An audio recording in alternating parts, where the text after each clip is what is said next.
자, 첫 번째 썰 한번 가보도록 하겠습니다. 첫 번째 썰부터 굉장히 좀 무거운 주제로 이야기해 보려고 해요. 뭐 제가 하는 것들 중에 안 무거운 거 없죠. 가벼운 거 없습니다. 일단 저란 사람 자체가 좀 가벼운 얘기를 싫어합니다. 잘 안 해요. 여러분도 제가 하는 얘기 중에 뭐 진중한 이야기 들으려고 오는 거지, 뭐 가볍고 뭐 장난 같은 이야기 들으려고 오는 건 아니잖아요. 제가 이번에 할 이야기는 지금 대한민국은 앞으로 저성장 시대일 것 같습니다. 저성장 시대. 더 이상 앞으로 쭉쭉 올라가긴 힘들 것 같아.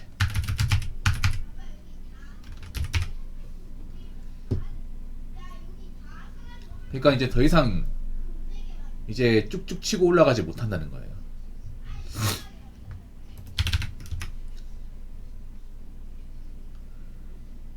지금 우리나라 경제 성장률은 1%대입니다. 네.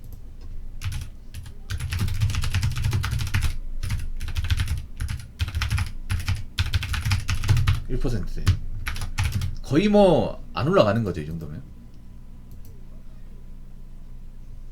그리고 우리나라 뭐 전망이 좋지 않습니다.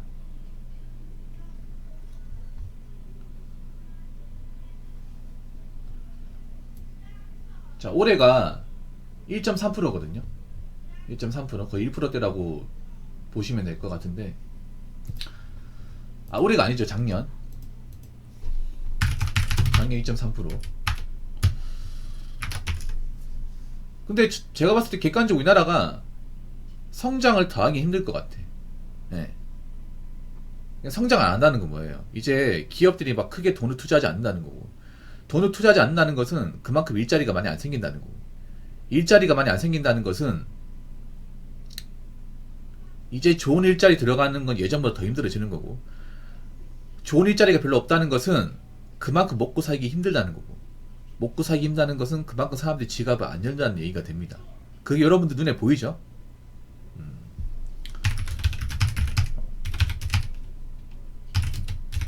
저성장의 얘기는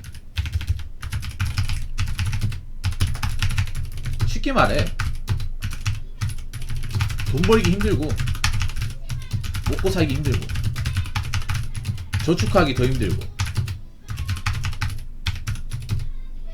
사람들이 이제 돈 쉽게 쓰기 힘들다는 거예요. 그게 눈에 드러나고 있습니다. 드러나고 있어요.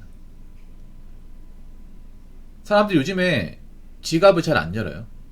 밖에 나가도. 아무래도 지갑을 열기 힘들죠. 주머니 사정이 안 좋으니까. 경제 성장률은 낮은데 평균 소득이 크게 늘어나는 거 신기하네요. 1, 2년 전만 해도 평균 소득이 3,700만원인데 작년은 4,200만원이잖아요. 근데 그게 늘어난 게 아닙니다. 액수만 봐서 늘어났다고 얘기하면 안 됩니다.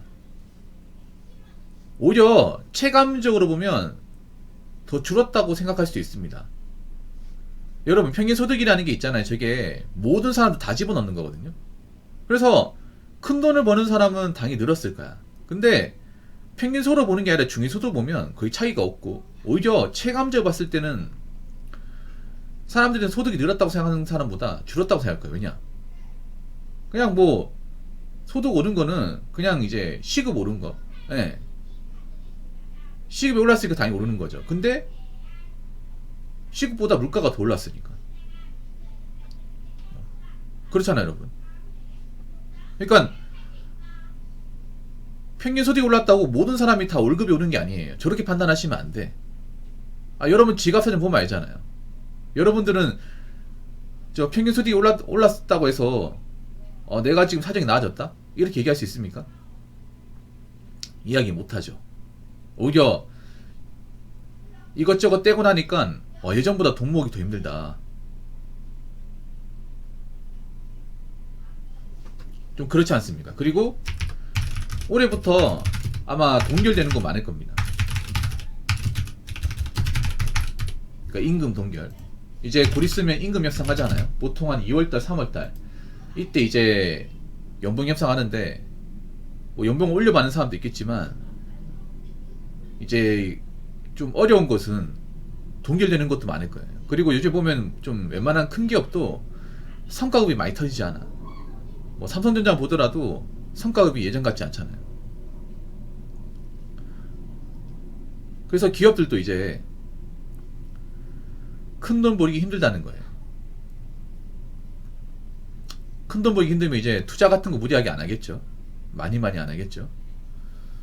투자 안 하면 뭐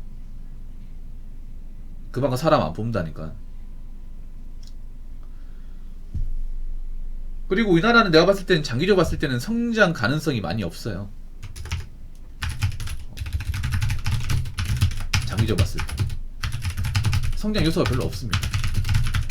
왜냐? 일단 객관적으로 국내 인구가 감소하고 있습니다. 인구가 줄고 있어요. 그러니까 쉽게 말하자면 태어난 사람보다 죽은 사람이 더 많아요.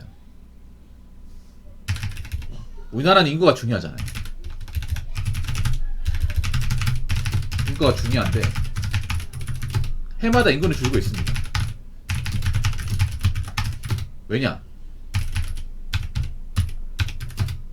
애가 안 태어나니까. 점점 안 태어나잖아요. 이제 올해 합계 출산율 나오겠지만 작년보다 떨어졌을 겁니다. 제가 봤을 때는요, 점점 더 떨어지지 올라가지는 않을 거라 생각을 해요. 거기다가 그 태어난 애들 중에서도 비정상이 많아.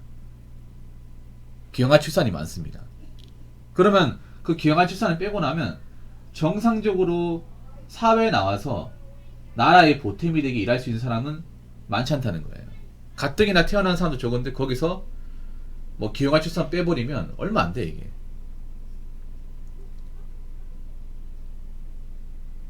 거기다가 우리나라는 수명도 기니까 수명은 점점 길어지니까 네. 노인 인구는 증가하고 그렇다고 노인들이 뭐 산업화 현장에서 일할 수 있는 건 아니잖아요.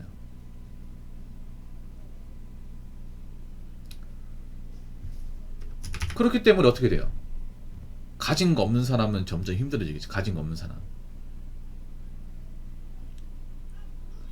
저는 솔직히 말해서 오래 살고 싶어요. 뭐 사람마다 어떻게 살지 모르겠지만 저는 기왕 한번 사는 건 오래 살고 싶습니다.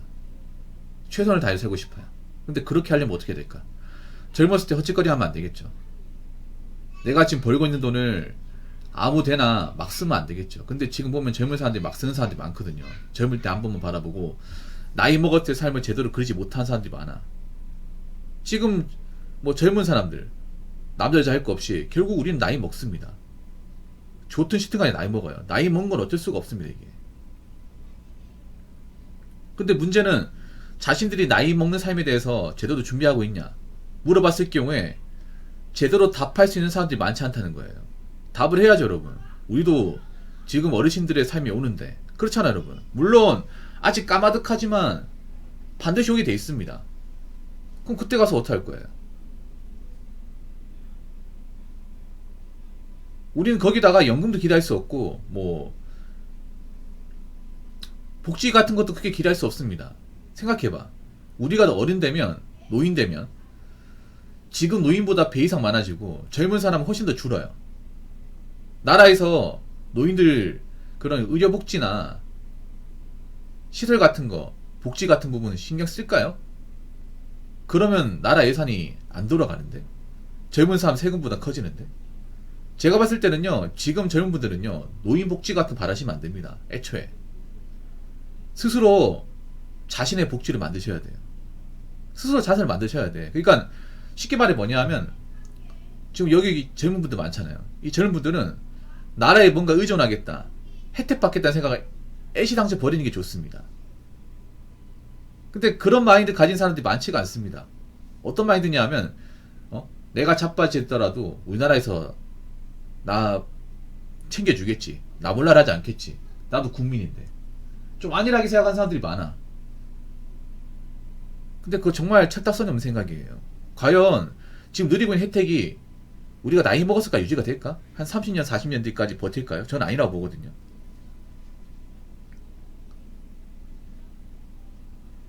지금 건강보험 이제 재정도 바닥났다고 합니다. 언제까지 버틸 수 있을까? 여러분 너무 나라 복지에 기댈 생각하지 마세요. 웬만하면 내가 먹고 사는 건 내가 만들어야 돼 이게. 근데 지금 보면 젊은 친구들 중에 뭔가 제대로 자립심을 가지고 각자 이제 자산 늘려가고 미래를 생각하는 분들이 많지가 않습니다.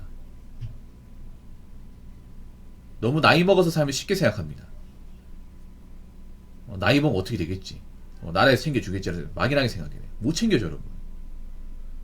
그래서 지금부터는 남자분들이든 여자분들이든 세상을 좀 냉정하게 봐야 돼요.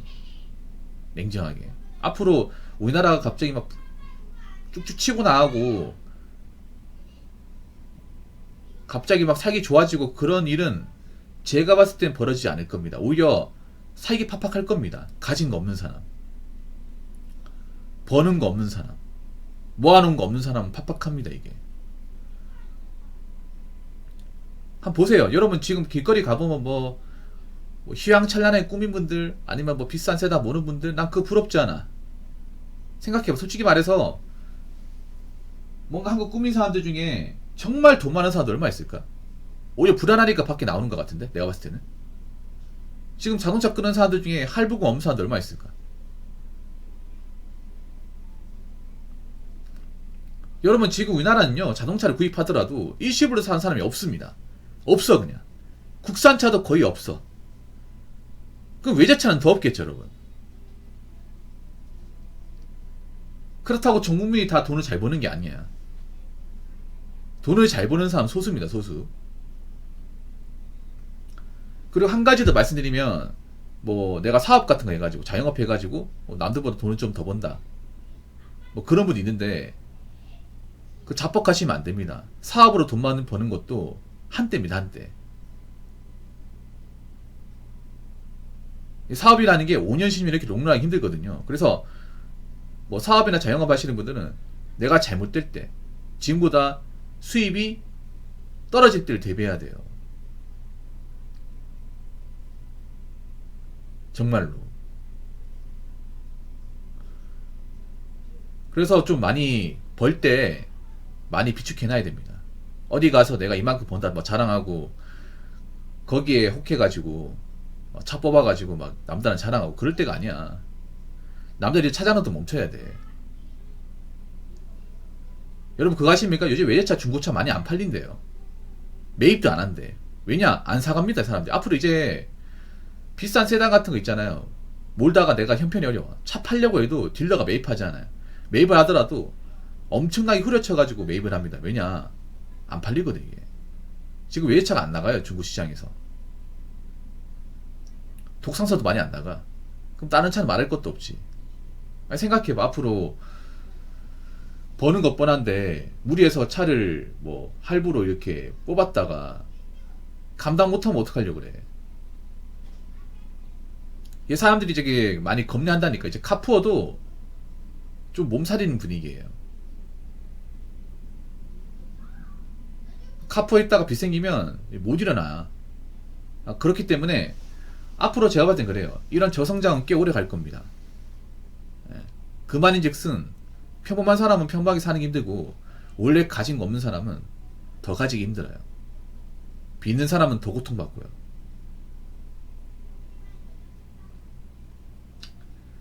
아무튼 올해부터는 정신 똑바로 차리고 열심히 삽시다. 허짓거리 하지 말고 잘 버텨야 됩니다. 무슨 말인지 아시겠죠? 자, 이상으로 첫 번째 썰 마치도록 하겠습니다.